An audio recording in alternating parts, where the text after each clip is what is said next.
Postman, Professor Belly Bell. This is not a glorification or a glamorization. This is an education. You can go anywhere in the world and get a couple of lives, but you come right here to get the truth. Be sure to click the notification bell, like, subscribe, share, drop a comment down below. So when the dope content hit, it'll feel like it's the first and 15th. Lock the door.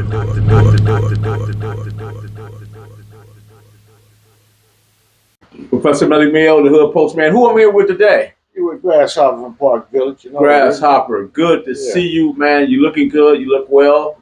How is life treating you, bro? Life's treating me beautiful, man. Great.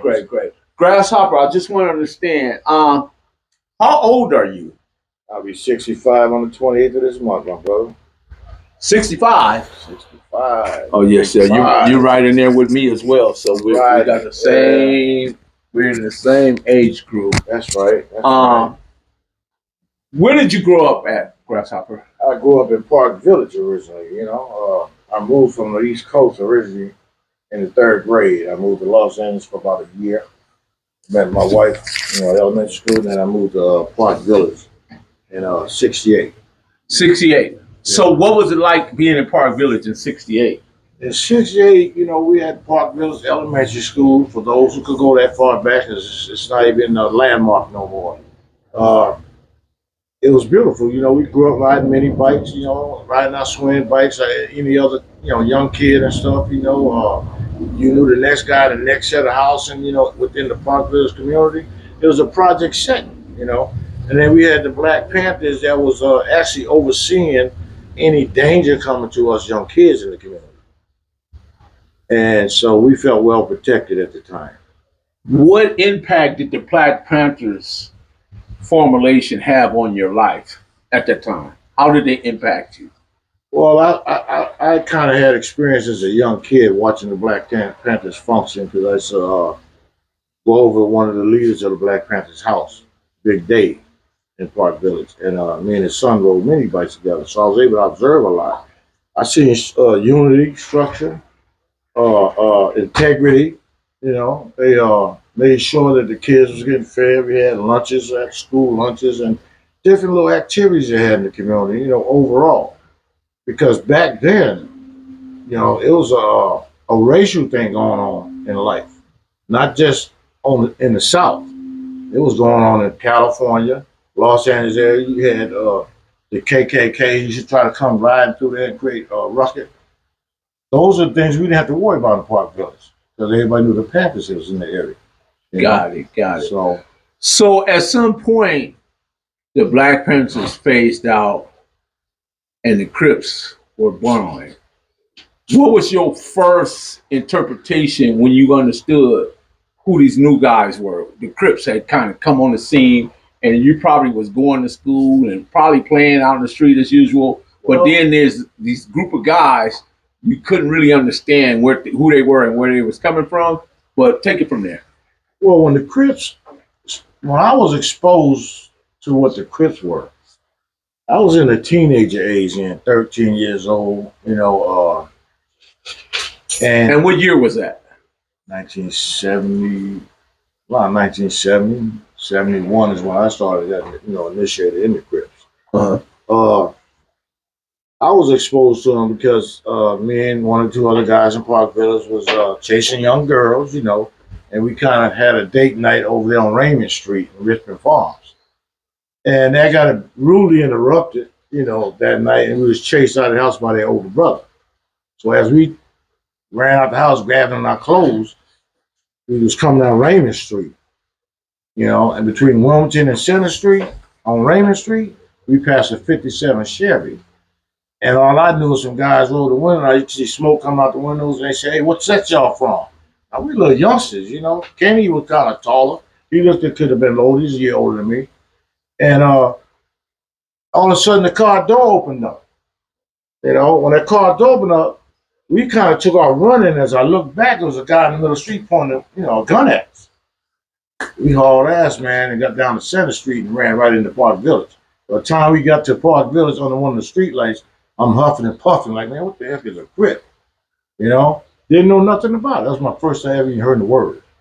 Not until a couple of days later, when Kenny told Glenn Pruitt, which later on became King Rat, King Rat. who went to Compton High School. He told us what it was. I said, hey, man, we got to get a party. I know we're running. Because, back in that day, we was able to travel from Central all the way to Willowbrook, Long Beach Boulevard, because we should go to Dominion's Hills a lot. So we moved around out of Park Village. So we couldn't afford to be having places we could not go. That was a change in our lifestyle. So we had to become a part of that Crip thing. At the same time, when they shut down Park Village Elementary School, they sent all of us from Park Village, who was still in elementary. I was in the 6th grade then. They sent us to Longell Elementary, which is up there on Dwight Street, between Caldwell and Alondra Boulevard. Right on the one side was the Grandee'S. See, the Grandee'S, I found out at a later date, was the hub for the Compton Crips. Everybody met in the Grandee'S. So if you was part of that CC thing, every Compton Crip would wind up in the Grandee'S. In the Grandee'S, got it. So what it was is that because I went to Longfellow Elementary School in 6th grade, I already knew some guys that lived in that side of town. We went to elementary together. So I used to go in the Grandee'S a lot, with some of the guys I went to school with. Chucky Stamps was one of them, who lived in the Grandee'S. And there was Chester Stamps' younger brother. So by that being said, when they initiated us in Park Village by going over to Raymond Park, and we had to walk the line to get initiated, I already had friends in the Grandee'S. So a lot of the guys that I came up in Park Village, initially, they didn't feel comfortable going to the Grandee'S. Okay, quick question. Why did you feel that you wanted to be a part of something that initially started off like attacking you? Why did you feel that you want to be a part of that? Because see, when you grow up in a project environment, you can't be soft. You know what I mean? At least that's what you taught. That's what we was all taught. We had, you remember back in the day, you got a high school fight, a junior high school fight, elementary fight, after school fight. It's 300 That's guys. when they put the stick on your shoulder and dare you to knock it off or draw the line on the ground. Yeah, draw the line, step over the line, you all mine. That's what they used to say. So back in elementary school, you get ready after school fight. It's like 200-300 people waiting to see this fight after school. So you couldn't be a softie. Not in Park Village. We fought, in Compton, period. Most of the kids who grew up in Compton, which is African American majority, that's what we did. We had to survive. We were taught to survive as a child. Go back to the initiation. Raymond Park, right? Mm-hmm. Mac Thomas, Salty, King Ning, Honcho, Marcellus, Too Sweet, Vamp, Duck, Karate Man, and all these different people. Right. Were you intimidated, or this is something you just knew you had to go in order to fit into this equation? Well, see, once we got accepted in the Crips, it was like a family to me. I was accepted like this is my family. I wasn't intimidated because I know they had my back and I got their back. That's why I used to hang on the Grandee'S. And most of the guys I ran with, Grasshopper ran with, was always a year or two older than me. Like Snake, for example, he's a year older than me. Tie-Dye's a year over me.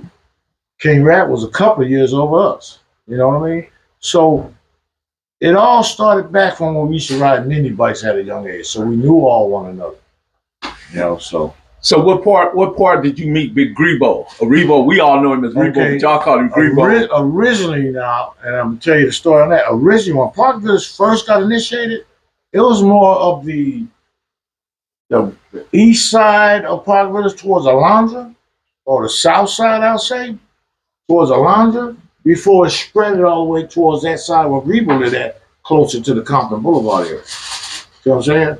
So we was initiated, and I could say at least 2 to maybe 3 months later, when Grebo finally came in, like Shy and Beanie came in, as a few other people came in, you know what I mean, on that side of Park Village. See, when Park Village got initially originated, it wasn't everybody in Park Village. It was really the ones from like me and Tie-Dye's community, part of Wilmington Arms community, because we seen them build Wilmington Arms. That's how far back we go. They was building Wilmington Arms when we started getting into the Crips. And then it moved on towards Alondra area, where Snake and them came in, Lil Vic came in, and some other guys from that point on, So Michael Miller came in, and it just spread it through Park Village. So in other words, that's how the Park Village come over there through Park Village going to school. Unless there's only a check, and that's what I was known for, checking. All the change I find I could have, I pat pockets, and I was a jacker. You know what I mean? So What was your experience with Mac Thomas? Mac Thomas, Mac Thomas first, when we got initiated as Crips, Mac was in the pen. About 3 or 4 months later, he got released. The day Mac Thomas got released, he strolled through the hood, all through Boothill. So Mac Thomas' girlfriend lived on Boothill Apartments. That originally named Alonzo Apartments. Her name was Brenda Graham. See, so when Mac got out of jail, he went to see his girl right there where we was all up on Alonzo. So he strolled to the hood and introduced, we all introduced ourselves. He seen the Park Village is not crippling with y'all. You know what I mean? Because it was Richmond Farm and the Grandee'S, the Nutty Block. Before Park Village. Well, it was 165 block. 165, exactly. The 165, exactly. So, like I said, when Mac got released, his girl was Brenda Graham, and I knew Brenda Graham's sister had a brother named Dinky and so forth, so I knew all that. So I met Mac Thomas and his brother Orlando. So did you know Lee and Landis? Lee, Melvin. And Melvin? All of them. The whole family. I was in Mac Thomas' yard when he knocked out his daddy's horse. I was just getting ready to get to that. You took the words out of my mouth. You see what I'm saying? It's well documented that this man was knocking out horses. I know he knocked How out much pressure do it take to knock out a horse? If people know about horses, the center of the nose is a soft spot. You're not going to crack a horse and on the side of the face because that's all bone. And their bone's thicker than your fist, I believe so. But if you hit a horse dead in the center of the nose, just like your nose is, right? It's soft. And that's where you hit him at and laid him down. And then Mac also messed with Black. Were you impressed by that?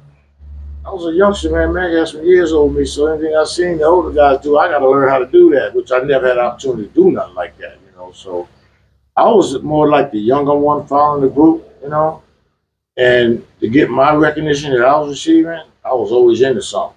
I was either robbing somebody, jacking somebody, and going with the flow of the hood, It comes to me that the whole Compton Crip look, Mac perfected it to the T.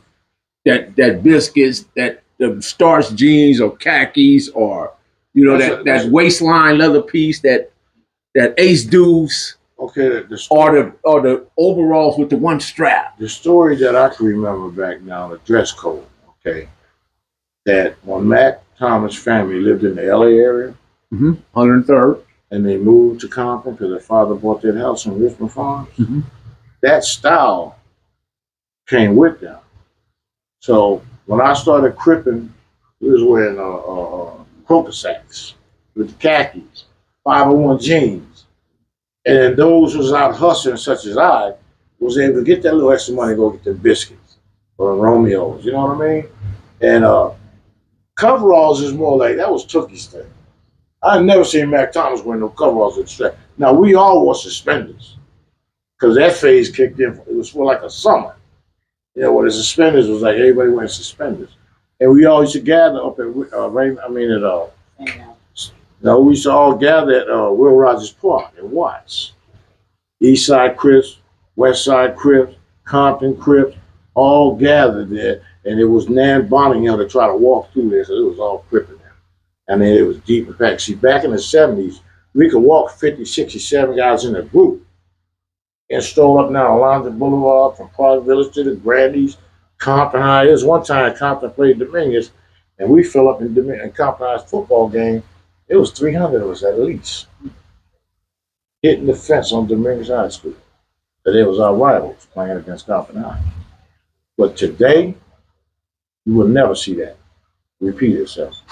That many young black men strolling up and down the street is a law against that now. I think Compton Parade also perfected that allowed that to happen as well. Now you mentioned about Compton Parade, I can remember it was a Compton Parade where, they had actually kicked my mother out of Park Village, and eventually they kicked out of the city of Compton because of my activities. So what I did, You was a bad actor. I was doing the part. So I moved on Wilmington and Center. You know them apartments over there by Wilmington Arms on Wilmington. My grandmother moved over there. That's Boothill, right? No, on Wilmington. Oh, Wilmington. Okay. By Wilmington I Arms. thought you said by Center. No, Center runs. It's Lowell, but it turns into Center when you make that turn going towards where Snake be like that. Got it. Okay, so anyway, my grandmother moved over there. So my mother moved. She had moved to Long Beach, and I wasn't feeling Long Beach. You know, so I moved with my grandmother. So I was still in the city of Compton. And one day they had the Compton Christmas Parade. And some cop was acting shitty, you know. And I told him straight up what we always used to do from time to time. Take your gun off and your badge. And we could have, you know, had this one-on-one. When I made that mistake, he got on his radio. And before I knew it, half the Compton police station had rushed me down there at the Compton Parade.